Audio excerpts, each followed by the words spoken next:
Dale Stevens and Diwigdi Valiente. Please welcome them to the stage.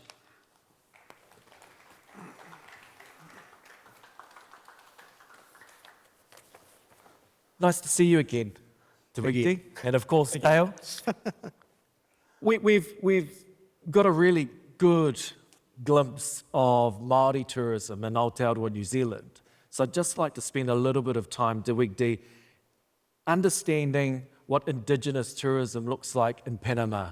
Panama that sees 2.5 million tourists every year.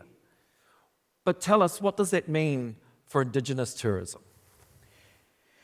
In the last decades, to be honest, the development of tourism in indigenous areas was very poor. A couple of decades ago, the proposals to develop tourism in our areas and ancestral territories were kind of imposed or were tried to impose by the Panamanian government at the time. And it wasn't until 2 years ago when a very young minister that is also a philosopher and has studied the traditions of ancient cultures, especially indigenous cultures, that was the moment when we started having a better relationship with all the indigenous leaders and the indigenous communities that have so much potential. We have a lot of assets in terms of cultural and natural value. However, we don't count with the infrastructure to properly accommodate visitors or tourists. Therefore, it wasn't until last year, during the pandemic, that we actually were able to establish the proper relationships, start the prior free and informed consent process so we could develop together with indigenous communities tourism that is both regenerative and transformative. So you're the head of sustainability at the Panama Tourism Authority. You've been in the role for what, a couple of years now? A year and a half already. And so also talk to us about the number of indigenous peoples that there are in Panama as well. There are 7 indigenous peoples, and they all speak a different language. And you have to bear in mind that Panama is a very small country. So you will have the opportunity in 1 week to visit 7 completely different indigenous people that have different traditions, different stories, different ecosystems where they live also. And these people have not been recognized as valuable in the past. These people is people that have felt ashamed even to wear their traditional clothes. So we also see tourism as a mean for the communities to empower themselves, to recognize the value our traditions have, and the fact that I'm the first head of a department, and especially such an important department, which is sustainability. And we just renewed our tourism master plan, and it's totally focused on sustainability. The fact that an indigenous person is there has allowed us to speak one-on-one and to get that confidence that was missing before. It seems quite remarkable that indigenous peoples have been, if I could describe it as this, locked out of national tourism. Is that the case for such a long period of time? Yes, I mean, we are 12 to 15% of the Panamanian population, and we live in very pristine areas. The place where I come from, Cunayala, has the most beautiful beaches you can imagine, and very beautiful forests as well, forests that haven't been touched at all, forests where you can find jaguars, beautiful eagles, and all kinds of birds. However, we have been looked at, and our ecosystems have been looked at as objects, and not as important actors and actresses in the process of tourism. Talk to us more about that. Yeah, when someone thinks about indigenous tourism, at the beginning, they might think that we will be there to perform a dance or to perform a song.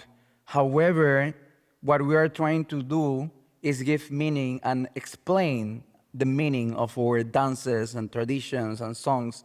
So we are looked at as people that actually play an important role in the whole global ecosystem. I don't think people recognize the importance of indigenous people and the importance our traditions have in terms of protecting the forest, protecting the mangroves, protecting the seagrass and the coral reef. And that's because of our relationship with nature and the way we look at nature, the way we look at the ocean as our grandmother. That is what have kept intact the ecosystems that can attract now visitors that do not have the experience of, do not have they are not able anymore to visit pristine forests or pristine coastlines in their own communities or near their homes because development have destroyed them all. So what we are doing in Panama is showing that indigenous peoples, even though they may not have the same infrastructure, they have, as I was remembering yesterday, when I was in Switzerland, I studied in Switzerland hospitality management, and we used to study the Burj Al Arab and how the walls were made out of gold. But we also studied that experience tourism was the new kind of gold for people and the new kind of luxury. It's luxurious that you can go to an island by yourself with an indigenous community and have no contact with the outside world for a while. So what we're doing is showcasing this ecosystem and showcasing our traditions as a mean to have a luxurious vacation. Dale, talk to us about the scale of the Māori tourism sector pre and post-COVID. Yeah, so tourism in New Zealand has gone through a number of waves. We've kind of missed the big commercial wave of tourism. And if you think of where we were at pre-COVID, there was a massive growth in tourism in New Zealand, but it wasn't based on that traditional model of going to big shopping malls and seeing ivory chrome towers in big cities, because that's not New Zealand. And so the two key modes of tourism that I talk about are experiential tourism and cultural tourism. And there's ecotourism, but they all kind of fit together. And fortunately for New Zealand, those three modes of tourism are very easily obtained within one package. And so we had tourists coming to New Zealand because they wanted to get away from, I often talk about they arrive in Auckland and you've got to get them off State Highway 1 to go to our tairāwhitis and our areas that have some unique opportunities around culture and experience and ecosystem. And so one of the big challenges, and that New Zealand Māori tourism had been really successful, was bringing those three together, getting visitors to New Zealand to understand the culture, to learn and live and experience the culture with family units, with whānau. And we saw it in some of the video from Hoki Mai before, where people were engaging with the young people. People were engaging in people's homes. They were going to their rohi and seeing that cultural element. They were going out into the forest. You talked about untouched forests. And eating a lot of kai. Eating a lot of kai, but they're seeing where the food comes from, and they're seeing it fished, and they're seeing it collected, and they're learning to cook it. And so prior to COVID arriving, we had a huge growth, up to over 300 Māori tourism operators across the country, all very, well, not all, but majority very small, providing unique, tailored experiences. You could basically take a menu and say, I'd like to try A, B, C, E, and L, and they'll put together a package and have a great experience. So post-COVID, we now have a situation where our bigger tourism entities, our national entities, some of them have gone into hibernation because of overhead expenses and trying to how best to get themselves through this situation. We've got a number of our tourism entities that have pivoted to take on different domestic opportunities as a means of surviving until we can get people back into the country. And I guess the third element is the unfortunate few who have struggled and had to close their doors.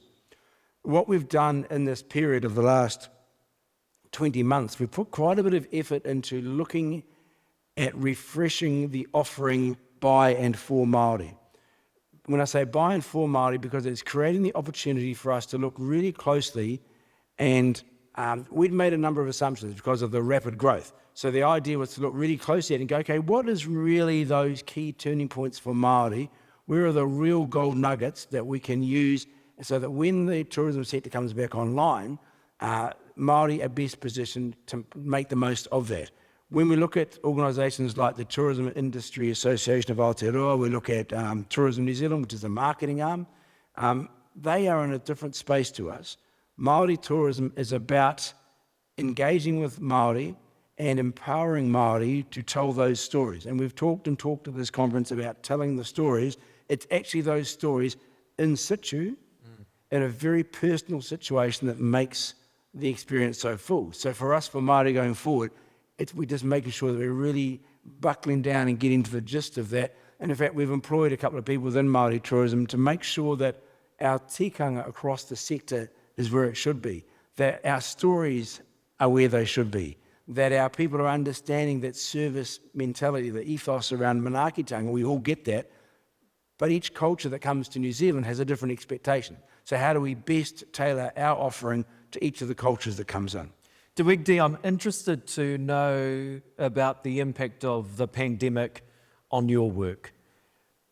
How did it impact you?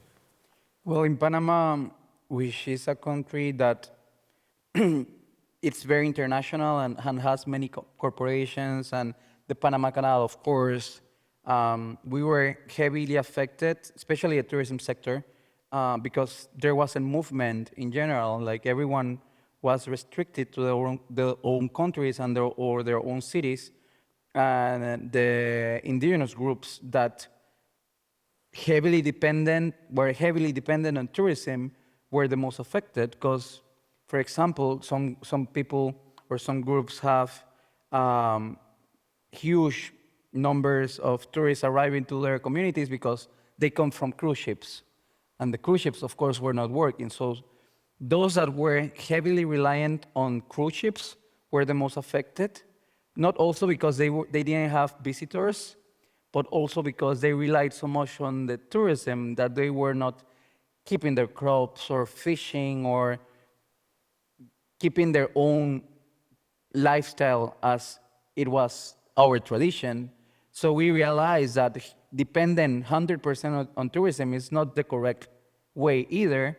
And what it's important for us is that the communities have a way to sustain themselves and a way to sustain the visitors that come to them. So what that means is that they can have food autonomy. So they have their own crops that are healthy. They practice their own means of getting food, like fishing or hunting or raising chicken or aquaculture. So when the tourists come, they can also learn from that lifestyle and go back to their cities with a mentality changed. So we can start in our own places having a better lifestyle or a more sustainable lifestyle. If visitors experience the traditional way of our people, they can understand better the problems we are facing and why we are having these problems in terms of our lifestyle and consumption patterns. Given the opportunity for Indigenous communities to be involved in tourism is pretty recent, at which stage are your communities at with being able to offer Indigenous experiences? There are some communities that have had help in the past from international organizations and public institutions, but I would say that they are not ready to be marketed internationally. Some of them, I would say a handful of communities are ready to really receive visitors, provide them with a good experience, provide them with food that is locally sourced within their communities or within their forest. There are some communities that understand carbon footprint and produce vegan and vegetarian, only vegetarian and vegan food. But that's only a few of them. Most of them have a lot of resources in terms of natural and cultural assets. However, they are not in the right level in terms of infrastructure or communication. And that's something we're working on very heavily. We have a project called PACT, Panama Alliance for Community Tourism, and we are training them and giving the resources so they can be international market export ready. Dale, you talked earlier around pre and post COVID. What about the opportunities moving forward? What do they look like? To us, there are two sets of opportunities. Obviously, the first one is within Aotearoa New Zealand and supporting our whānau on the ground as the arrivals pick up and as we start to see visitors back to New Zealand. Now, we've seen in the last few days here in Dubai the practices that are now in place to ensure greater levels of safety. So there's quite, at a training level, there's quite a bit of mahi to be done around that to help our people when we understand the regulations and the requirements so that they are the best position they can be in, so that when visitors go online and request a tourism experience from a Māori operator, they get that level of certainty so that they know that there's going to be a safe environment, it's going to be clean and sustained, etc., etc. But what we are finding, and in fact this goes back to 2018, we had the World Indigenous Tourism Summit in the far north of New Zealand. In fact, Minister Mahuta, kia ora, was wearing a previous pōtai. And we attended that conference, and as a result of that, Māori tourism has engaged with a number of our Pacific neighbours around supporting them to power them up. I spent some time with the Queensland Government the following year developing their first ever Indigenous tourism policy, which is in Australia, that's a big thing. We are currently in the middle of a project we've just launched where we're supporting the Samoan government to understand what their tourism sector, where they're at, where they could get to, and the various levers and mechanisms that we can bring into place to help support them to be the best they can be. So what I'm seeing is that collaboration piece across Pacific. Yes, it's Indigenous to Indigenous, which is great, but it's not just across the Pacific. We've got our North American whānau, we've got up in Canada, also looking at what tourism can look like with an Indigenous lens post-COVID, where it's still about that experience. It's still about, getting out, getting on a horseback, going into the bush, whatever it might be, whatever country you're in, and enjoying what that culture delivers face to face. Diwigdi, what about the opportunities for you and for your communities? You spoke earlier about the work that's being done presently in terms of building infrastructure, etc. But what could we expect if we were to visit your wonderful country from an Indigenous tourism perspective? There are an increasing number of tour operators that are owned by Indigenous people, and especially young people that have been able to study even abroad. Like me, there were 70 other Indigenous students that almost 15 years ago got a scholarship because the president at the time was a visionary and the Minister of Economy and Finance were visionaries and look the potential our territory has. So in these days, we have over 70 very well-prepared Indigenous young leaders that came back to their communities and have these innovative ideas on how to develop tourism, but it's not easy, and probably you understand this very well, because telling our grandparents or our elders, okay, there is people that are going to come, they are going to take pictures, they are going to take videos. It's something that is not easy to understand in the beginning for elders and our grandparents, grandmothers, and grandfathers, but we have seen more understanding from these elders in the last couple of years, and now with the pandemics also, they see an opportunity to really showcase our stories and our traditions so they are not lost. Because what's happening, and something that we're really trying to work on, is that young people move to the cities because they think they cannot do anything in their own territories.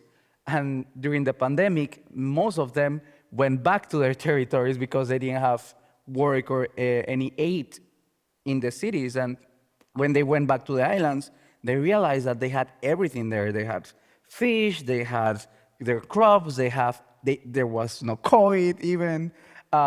So what we are looking after is to promote economic endogenous development, so people can live their best life, showcasing their traditions and lifestyle, and teaching also this discerning traveler, the traveler that we have been looking after, a person that wants to understand how the community lives, learn from the community, and have a positive impact in the community. So what we're looking at the future, it's a lot of collaboration, and I hope to have more collaboration with New Zealand for sure, and indigenous peoples that are actually prepared and ready to receive visitors and show them why our culture is so important. And it just reminds me of one comment out of that.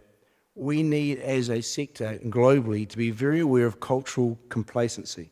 And I say that because, with the greatest of respect, New Zealand, we don't have as much of an issue as many of our Indigenous whānau do, and that is that we are so warm and welcoming and open about our culture and want to share it. There are unfortunately those people who want to take it and misappropriate our cultural artefacts and use them to commercial benefit for other than our Indigenous whānau.